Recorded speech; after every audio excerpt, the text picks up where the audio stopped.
Hey guys, welcome back to the channel. Today I'm going to be exploring justification by faith for you, and is it really the gospel? But justification by faith, really is it? Now, the traditional understanding is that we are meant to be humans to follow God's commands, obey His moral law, and to be able to achieve this standard. But we forever fail to do that.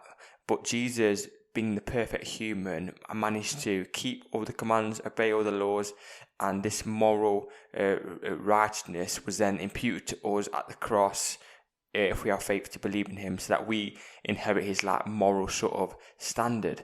But is this what the justification by faith in the New Testament is really talking about? Now, the way I've just explored it is a traditional sort of Reformation understanding, but I don't think this is the real true nature of what it means, and I'm just going to explain why. Back in the 1970s, a guy called Ed Sanders wrote a book called Paul and Palestinian Judaism, where he went back and went to understand ancient Judaism in the time of Jesus and prior, and how Jews understood themselves as God's called out people. And then this was the start of what's now called the New Perspective on Paul. And this understanding that Sanders came to was actually Jews weren't legalists in a sense, or trying to earn a moral righteousness status, but rather, because what his findings was that actually these Jews were saved just by being born into the community, by ethnicity. It was like an ethnocentric type of community where they were saved by grace by being born into the Israelite family. So it was not about actually earning some sort of holiness to enter into this covenant, but rather, actually, he calls it covenantal nomism, where there was about maintaining this relationship within the covenant community. So it wasn't illegal. They weren't a legalist. It wasn't a legal works righteousness that they were trying to achieve. So if this is true, and this is how ancient Judaism was understood. And actually, we get confirmation of this from things like the Dead Sea Scrolls, which was a recent discovery in the 20th century. So going back to this historical scholarship that's so important for the Bible and things like that, where we can really get to the depths of things, actually, it brings out, and it makes a lot more sense, actually, what the text is now saying.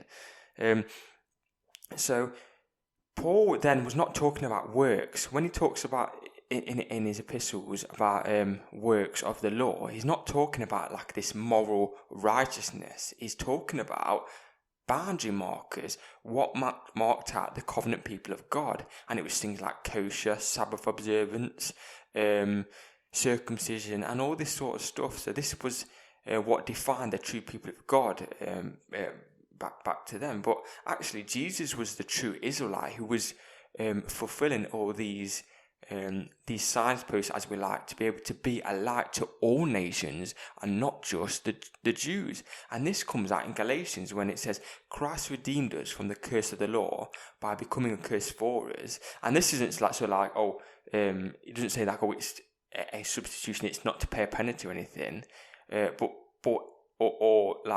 to achieve this redemptive relationship, this horizontal personal relationship with God, but rather so that the blessings of Abraham will come upon the Gentiles. So this is like a horizontal sort of historical soteriology, where it's not just individual but corporate. It's corporate. Yes, individual happens, but it's actually all about corporate salvation.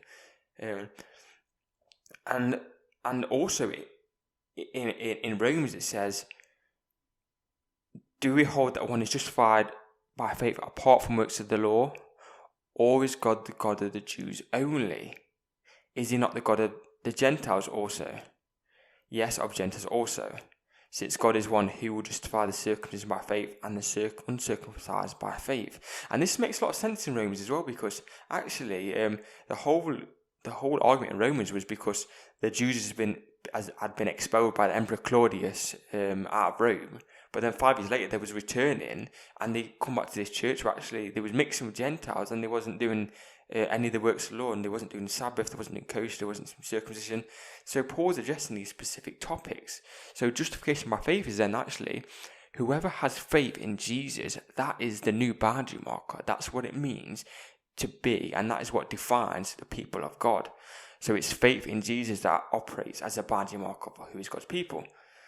And then Ephesians 2:8-9, for by grace you have been saved through faith, and this is not your own doing, it's a gift of God, not a result of works, so that no one may boast. Well, people were boasting, not because they were morally upright, well, everybody knew they couldn't be morally upright as they're meant to be, but rather they was boasting that, because I've got circumcision, or because I've got Sabbath, or because I do kosher, then I can boast because I'm God's elect, I'm His chosen people.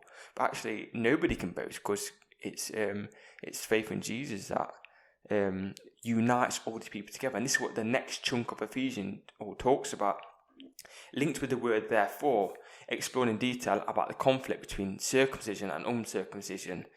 But then it goes on to talk about unity, and actually the Jews and the Gentiles are brought together in unity as the true people of God. And then we have to think about faith as well, because I've always understood faith as being brought up as a Christian, that you just believe that Jesus died for you, that sort of stuff. But actually, faith, the word pistis, holds more of a connotation of loyalty or allegiance. So that actually you pledge allegiance to Jesus to do His work and rule with Him, be co-heirs with God, rule with Him. Not just a mere belief, but rather a commitment to rule with Him, and to pledge allegiance and continue God's reign on earth and bring it on earth as in heaven. That's what it's all about. But we need to be able to do that with God's wisdom, and this is where back in Genesis Adam fell, because he decided to rule according to his own wisdom. Now, wisdom and the Spirit are so closely linked. I want to talk about this with you in my next episode, and it's going to be a long one. It's going to be a podcast section. It's going to be about 45 minutes, an hour long. We're really going to get into understand that the Spirit and how it works throughout the Bible. But thank you very much for today, and it's been a pleasure. Check the links in the description for any other resources that might help if you like this.